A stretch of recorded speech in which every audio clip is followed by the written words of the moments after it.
Très calé dans le rangement. Exactement. Est-ce que tu as déjà eu l'occasion de lui dire que tu l'aimes? Ma mère? Ouais. Ouais, je lui ai fait une chanson l'autre jour. Je me suis amusé à faire chanter. Oh là là, c'était la cata, mais bon. Le plus important, c'était ça. Enfin, c'était parce que c'était un gros challenge. Tu vois. Je me suis dit, ok, pour une fois, je vais entrer en studio. J'ai fait une chanson pour mon épouse, et également pour ma mère. Et ta mère t'a répondu, qu'est-ce qu'elle t'a dit? Elle m'a dit, mon fils, je t'aime énormément. Elle était hyper émue, quoi. Et en plus, t'avais mal chanté, donc c'est ça le Alors, il faut comprendre que le plus important, c'est de chanter. Ouais. Que tu chantes, que tu chantes faux, que tu chantes juste, il faut chanter en fait. Quand vous avez l'occasion de dire quelque chose à la personne que vous aimez, ouais. Que vous le fassiez maladroitement ou bien positivement, je sais pas, il faut le faire en fait. Parce qu'il y a beaucoup de personnes qui n'ont pas la chance de dire ce qu'ils ressentent aux parents. Ils ont peut-être perdu ses parents un peu plus tôt, mais il est important de dire à ses proches ce qu'on ressent.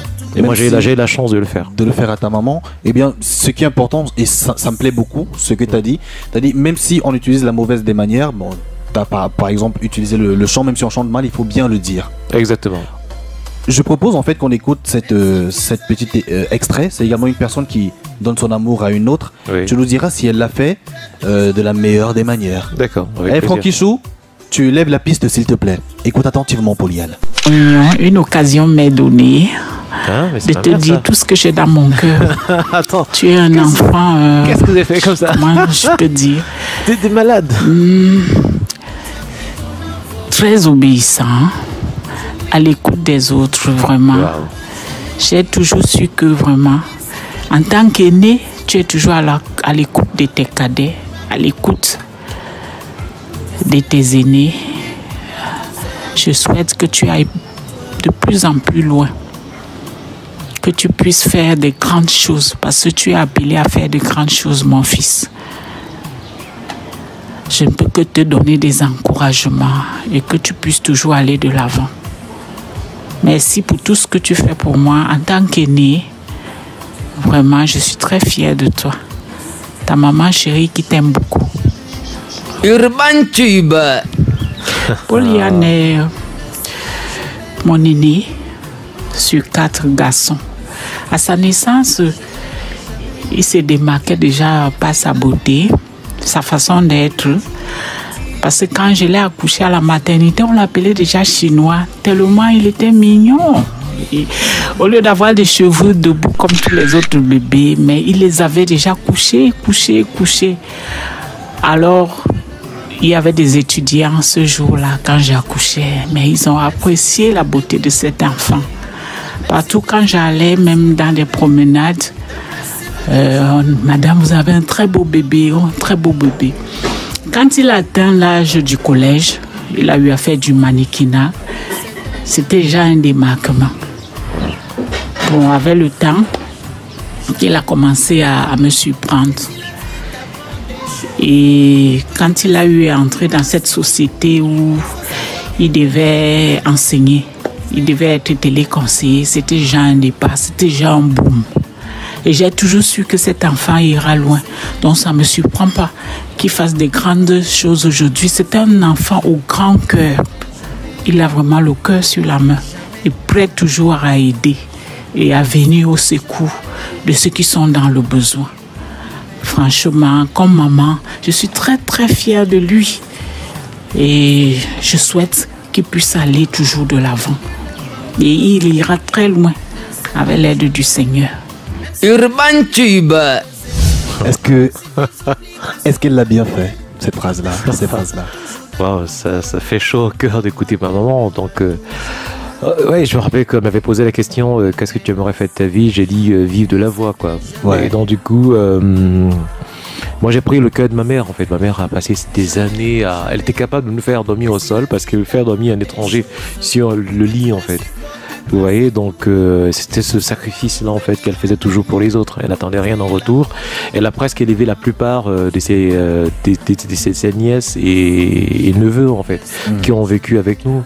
Donc, qu'est-ce que tu ressens en l'écoutant dans Urban Tube?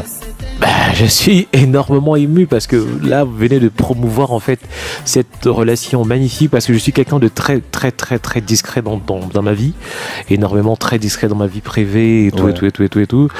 Et donc là, c'est en même temps un choc, et en même temps, voilà. Et donc du coup, et ma mère, elle me soutient énormément, aussi bien que ma femme, elle me soutient énormément. Ma maman partage tous mes statuts en fait, tous mes statuts. Donc chaque jour et tout, elle croit en moi. Et même quand je commençais à la radio, c'est elle qui choisissait. Elle écoute énormément de radio. C'est elle qui me dit écoute, va postuler là-bas, fais ceci. Et quand on ne me choisissait pas, je revenais pleurer et tout. Et ma mère lit beaucoup en fait. Donc du coup, à l'époque, je lisais j'ai lu la plupart de ses Harlequins en fait. Tu vois. Et également, elle écoute beaucoup de zouk. En fait, je ressens beaucoup à ma mère. Et qu'est-ce que tu peux lui dire? Que je l'aime énormément également, que je l'aime énormément. Maman, je t'aime. J'espère qu'elle est en train de suivre l'émission également, qu'elle est scotchée à la 96.8. Mais les gars, vous avez tout organisé. Il y a encore quoi? Il y a une voiture qui m'attend là. J'aimerais te poser une question, tu vois, c'est peut-être assez banal. Oui. Tu vois, généralement, moi par exemple, tu vois, je suis... Selon certaines personnes, bon, c'est pas faux aussi. C'est vrai que j'ai créé Urban Media. Il y a Urban Tube que je présente également. Et après, Vox Jeunesse qu'on présente aussi à Vox Africa. Mais quand j'arrive à la maison, il me dit toujours hey, va écraser les arachides dans 5 ans et tout. Et toi, qu'est-ce que ta mère fait? Quand je vais à la maison, ouais. À cet âge maintenant, quand j'arrive, elle me dit écoute, il faut perdre un peu de poids, il faut faire un peu de sport, il faut manger beaucoup de fruits. Et elle prend toujours soin de moi. Elle écrit, elle me dit écoute, appelle tes petits frères, prends des nouvelles de tes petits frères, appelle le village, essaie de demander comment ils vont, cherche à renvoyer un peu d'argent. C'est très important, quoi. Pense de temps en temps à envoyer de l'argent à ton père et tout. Donc à chaque fois, en fait, elle est chef d'orchestre en réalité. Ouais. Donc elle appelle comment va ta femme et tout. Elle appelle tous les jours. Ma mère appelle tous les jours. Et en fait, elle appelle tout le monde tous les jours. Ouais. Donc c'est-à-dire qu'elle prend son téléphone, elle prend les nouvelles de tout le monde et tout. Ma mère a plus de 60 ans, mais quand tu la vois, tu as l'impression que c'est ma grande sœur en fait. Ouais. Donc, ceux qui vont voir la vidéo pourront voir la photo et se rendre compte qu'elle est magnifique en fait. Exactement. Donc j'ai la chance d'avoir pris la beauté de ma mère. Ah, t'es belle comme une femme en plus, hein.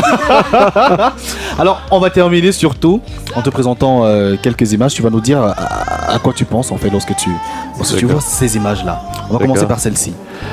Donc là, j'étais avec elle, c'était en 2013 je pense. On partait rendre visite à sa tante. C'est bien cela. Ouais. Donc là, elle s'est avancée, je lui ai demandé écoute, filme-moi. Il faisait très beau, j'avais un short, donc j'avais un Bermuda et puis on a passé un beau moment. D'accord. La deuxième photo. Celle-ci. La deuxième photo ici, on est en 2011. Là, je faisais 70 kilos. Hein. J'étais hyper mince. Le respect pour moi, quand même. Hein. Donc, du coup, c'est Camille, mon petit frère, qui est en train de me filmer. Là, on est en Omnisport. Et donc, je m'amusais à jouer les mannequins. J'appuie sur rappel mémoire, en fait. Tu t'amusais à jouer les mannequins. Exactement. Comme quelque part, t'es pas un excellent mannequin. J'avais encore les abdos, hein, il faut rappeler. Et maintenant, qu'est-ce que t'as? T'as le saut de chocolat directement? Légalement, cette photo-ci. Oui, alors là, c'était le 8 mars. Je suis allé rendre visite à ma mère. Je pense que je vivais déjà à Bastos, je pense. Tu te rappelles c'est toi qui avais acheté ce t-shirt et ce Bermuda-là. Oui, d'accord. Il faut comprendre que je tiens à dire ceci. Je ne vais jamais au marché parce que je ne sais pas faire les achats. C'est ma femme qui le fait. Ouais. Parce que je deviens très nerveux quand je fais un achat. Et donc c'est elle depuis des années qui fait tous les achats. Ça c'est charismatique en plus. Hein. C'est pas de ma faute en fait. Je tombe malade quand je vais au marché. Je suis nerveuse, je m'énerve. Et puis c'est elle qui fait tout quoi. D'accord. Avant-dernière photo. Waouh, je suis mignon ici. Donc ici, je suis dans une Marie Gothenberg, un truc comme ça, la première église catholique au Cameroun. Donc c'est après EDA. J'étais allé en excursion avec un ami expatrié. Ouais. On est allé rendre visite à ces endroits-là. Et puis j'ai dit ok, je vais toucher la poignée de la porte. Et puis il a pris l'appareil photo, il m'a filmé. T'avais quel âge? Là je sais pas. T'es déjà marié? Ici non, je n'étais pas encore marié en fait. Bon, t'es déjà en couple, je pense bien. D'accord. Eh bien, on va terminer avec cette photo. Oui, mais les gars, vous avez déchargé tout ça où? Attends. Cette photo, je l'ai supprimée, mon Dieu. Alors, cette photo, c'était en 2011. Et donc j'ai donné mon téléphone à elle s'appelle Marie Mang, qui était ma Mang, c'est son nom. Elle était ma collègue et on était assis à la cafétéria et je lui ai demandé, écoute, fais-moi une photo. C'est la seule photo de 2011 que j'ai, je pense bien. Donc là j'étais hyper mince, hein. Donc je jouais les beaux gosses, quoi. Ouais. On parvient déjà à la fin de cette émission. Oui. Mais j'aimerais bien savoir comment t'as trouvé l'émission. Bah très bien, je pense que c'est la première fois qu'on balaye toute ma vie comme ça, quoi. Surtout pour quelqu'un qui n'aime pas parler de sa vie privée, de son intérieur, parce que depuis des années c'est comme ça, quoi. Je ne célèbre déjà mes anniversaires, je les célébrais pas. Ma vie privée, j'en parle jamais. Mes parents très peu. Et donc du coup là, je suis comme un gars qui était sous la douche et on a ouvert la porte. Donc, et c'est important parce que quand tu deviens un modèle pour des gens, à un moment, il faut montrer aussi que même dans ta vie privée, c'est juste pas un modèle pour Facebook ou sur les réseaux sociaux, c'est également un modèle dans la vie, en fait. Ouais, à travers des choix que tu fais et au travers de ce que tu vis au quotidien. Et ça peut inspirer beaucoup de personnes. C'est ce que je comprends aujourd'hui. Merci beaucoup, Pauliane, d'être venu ici. Merci de m'avoir invité. On va également remercier ta maman. On va remercier surtout Eve. Merci énormément pour tout. Je vais tous vous attacher. Attends.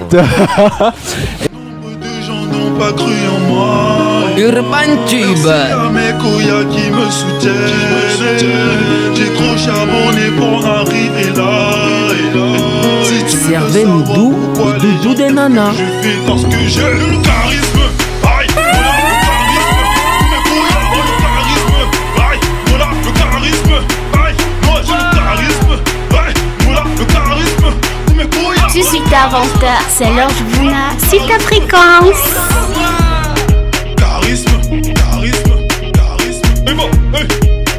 Urban Tube. Urban Tube, de lundi à vendredi, 18h. Écoutez Urban Tube. Urban Tube. Écoutez la différence.